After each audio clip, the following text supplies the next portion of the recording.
വയനാട് പുൽപ്പള്ളി 56-ൽ വീണ്ടും കടുവയുടെ സാന്നിധ്യം. കടുവയുടെ മുന്നിൽപ്പെട്ട ബൈക്ക് യാത്രികന് പരുക്ക്. വാഴയിൽ അനീഷിനാണ് പരിക്കേറ്റത്. അനീഷിനെ ബത്തേരിയിലെ ആശുപത്രിയിൽ പ്രവേശിപ്പിച്ചു. അരുൺ പാറക്കൽ ചേരുന്നുണ്ട് വിവരങ്ങളുമായി.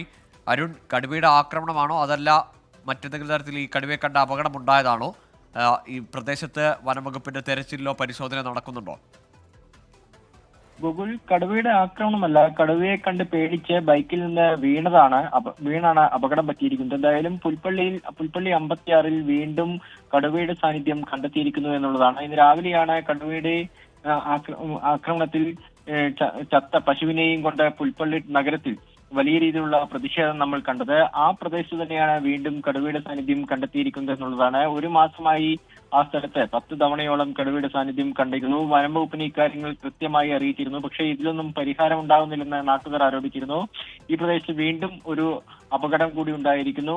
ഈ ബൈക്കിൽ വീട്ടിലേക്ക് പോകുന്ന വഴിയായിരുന്നു വാഴയിൽ അനീഷ് വീടിന് മുന്നിൽ എത്താറാകുമ്പോഴേക്കും റോട്ടിൽ കടുവ കുറുകെ ചാടുകയായിരുന്നു. കടുവയെ കണ്ട് പേടിച്ചാണ് അനീഷ് ബൈക്കിൽ നിന്ന് വീണത്. ആദ്യം അനീഷിനെ പുൽപ്പള്ളിയിലെ സ്വകാര്യ ആശുപത്രിയിൽ പ്രവേശിപ്പിച്ചു. പിന്നീട് കൂടുതൽ ചികിത്സയ്ക്കായി താലൂക്ക് ആശുപത്രിയിലേക്ക് മാറ്റിയിട്ടുണ്ട്. കടുവ ഇപ്പോഴും ആ പ്രദേശത്ത് സ്ഥിതി ചെയ്യുന്നുണ്ടെന്നാണ് നാട്ടുകാർ പറയുന്നത്. എന്തായാലും വനം വകുപ്പിനെ വിവരം അറിയിച്ചിട്ടുണ്ട്.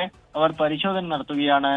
ഗൂഗിൾ, ഏതായാലും ഇത് വലിയ പ്രതിഷേധങ്ങൾ അരങ്ങേറിയ പുൽപ്പള്ളിയിലാണ്. 56-ലാണ് ഇപ്പോൾ വീണ്ടും രാത്രിയിൽ കടുവയെ കണ്ടിരിക്കുന്നത്. ഏതായാലും ആശങ്ക ഒഴിയുന്നില്ല. വയനാട്ടുകാരുടെ ഉറക്കം കെടുത്തുകയാണ് വന്യജീവികൾ വീണ്ടും ഓരോന്നോരോന്നായി. അരുൺ പാറക്കലാണ് വിവരങ്ങൾ പങ്കുവച്ചത്.